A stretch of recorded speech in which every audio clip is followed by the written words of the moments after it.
Shaburux presenta Ecos de Terror.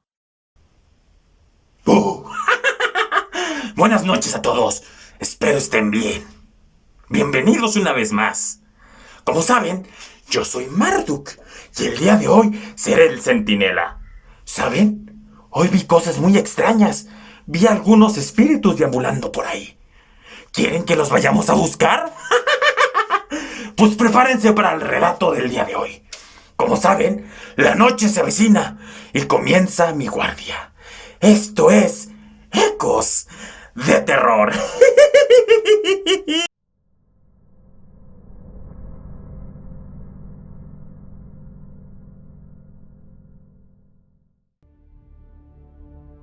Es común que las personas tengamos en la memoria recuerdos sobre maestros y profesores que nos dejaron enseñanzas valiosas. A veces los recordamos también por malas experiencias o malos tratos. Más de uno de nosotros podría pensar en ese profesor maldito haciendo alusión a lo estricto que eran. En mi caso, el significado de esa frase es mucho más literal cuando recuerdo a uno de mis profesores. Estudiaba el segundo año de preparatoria, o el quinto de bachillerato, como quieran llamarle, y a mis 16 años me sentía ya un hombre hecho y derecho. La mayoría de los maestros que dan clases en el nivel medio y superior tienen que lidiar con esta personalidad arrogante y difícil que tienen sus alumnos. Algunos son duros, otros tratan de ser los profesores buena ondita. El profesor Francisco, el titular de la asignatura de historia, era una mezcla rara de ambas. Desde el primer segundo que entró al salón de clases, inspiraba autoridad, sin haber dicho una sola palabra. Era un hombre mayor, que utilizaba anteojos y un bastón para caminar, de escasa cabellera y completamente blanca. Lo primero que hizo, de ahí en adelante, fue sacar su cajetilla de cigarros y ponerla sobre su escritorio. Bastaron algunas intervenciones para dejar muy clara la dinámica que seguiríamos en su clase. No iba a tolerar irreverencias ni distracciones. Sin embargo, mientras lo que discutiéramos estuviera relacionado a la asignatura, se mostraba muy dispuesto, tolerante, y su actitud era en extremo lo opuesto, pues, en realidad, fomentaba el diálogo y la participación con un encanto que emanaba sorpresivamente. Esta dualidad era confusa y no del agrado de todos. Siendo un hombre inteligente y muy culto, su discurso era a veces rebuscado. Repetía mucho la frase de «los libros pueden ser peligrosos» y explicaba que nunca sabemos lo que puede pasar cuando leemos un libro. Podríamos encontrar información muy útil o una sarta de mentiras. Otra de sus líneas recurrentes era decir que iba acompañado de alguien. Tengo en la memoria un par como «hoy vengo acompañado del espíritu de un zapatero que me contó sobre la catedral», y otra como «hoy viene conmigo el espíritu de una panadera que me dijo algo curioso». A muchos nos parecía gracioso, a otros les parecía bobo y molesto. Esta broma parecía tomar más sentido cuando en clase pasaba algo peculiar. Las tizas caían al piso, las ventanas del salón se abrían o se cerraban de pronto, o alguno de nosotros sentía un horrible escalofrío. El profesor solo reía y nos decía que era el espíritu que ese día lo acompañaba. Independiente a todo, su clase era muy interesante. Como profesor era muy exigente y con certeza varios de mis excompañeros, si les preguntásemos, diferirían hoy de mi opinión y la llamarían insufrible. Para otros como yo, ese momento despertaría una avidez por la historia y era de nuestras asignaturas favoritas. Lamentablemente, el profesor parecía tener una salud frágil y no era raro que se ausentara. Típicamente en estos casos, dejaba información suficiente para que otro de los maestros lo supliera. Aprendimos a la mala que bajar el ritmo en esas ocasiones en particular tendría consecuencias, pues tan pronto volvía a dar clase, se aseguraba de que la exigencia estuviera conforme a sus estándares. Fue en una de estas ausencias en la que 2 compañeros y yo tuvimos que tomar un rol adicional. Era casi el fin del curso y el profesor estaba más delicado que en otras ocasiones. Como parte de lo que sería la evaluación final, debíamos escribir un ensayo sobre la segunda intervención francesa en México. Nos comisionaron a nosotros 3 para recolectar los trabajos y llevarlos a la casa del profesor, que estaba relativamente cerca de la escuela. Diligentemente, al terminar las clases nos dirigimos hacia su domicilio, con todos aquellos trabajos que logramos recolectar y una lista con la relación de los recibidos y los faltantes. Cuando llegamos a su casa, nos recibió una enfermera, misma que él tenía contratada para su cuidado.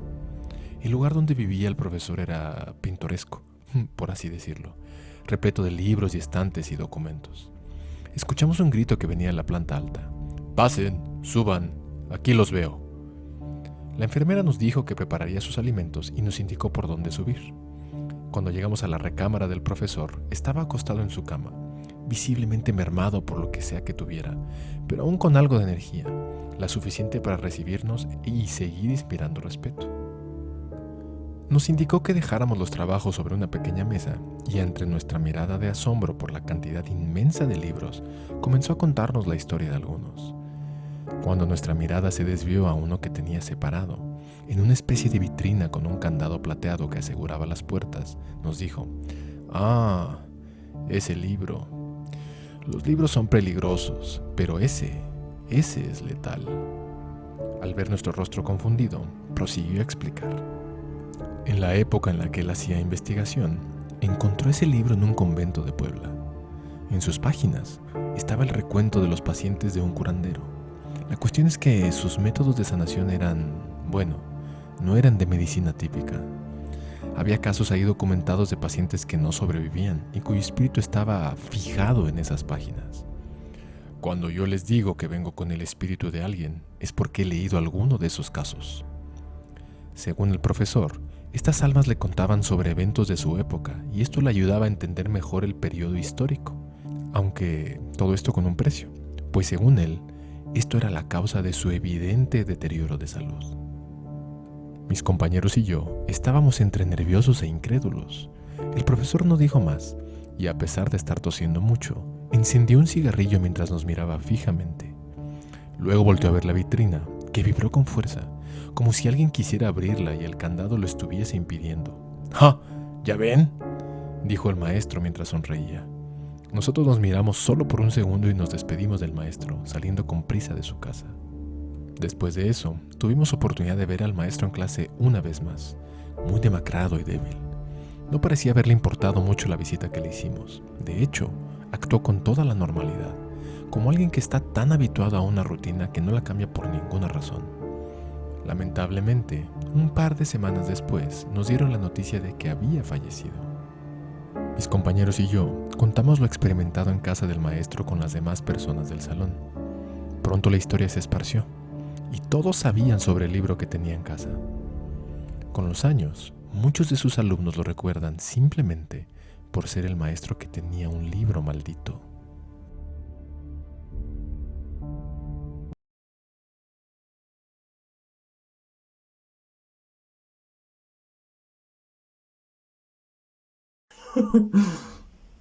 ¡Vaya! Eso fue muy divertido. Bueno, tal vez no tanto para las personas del relato, ¿verdad? Pero ¿saben qué me gustaría mucho?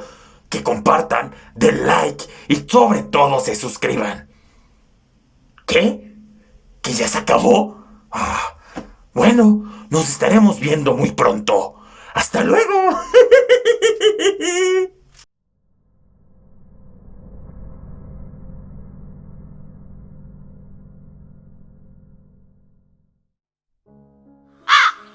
Ecos de terror.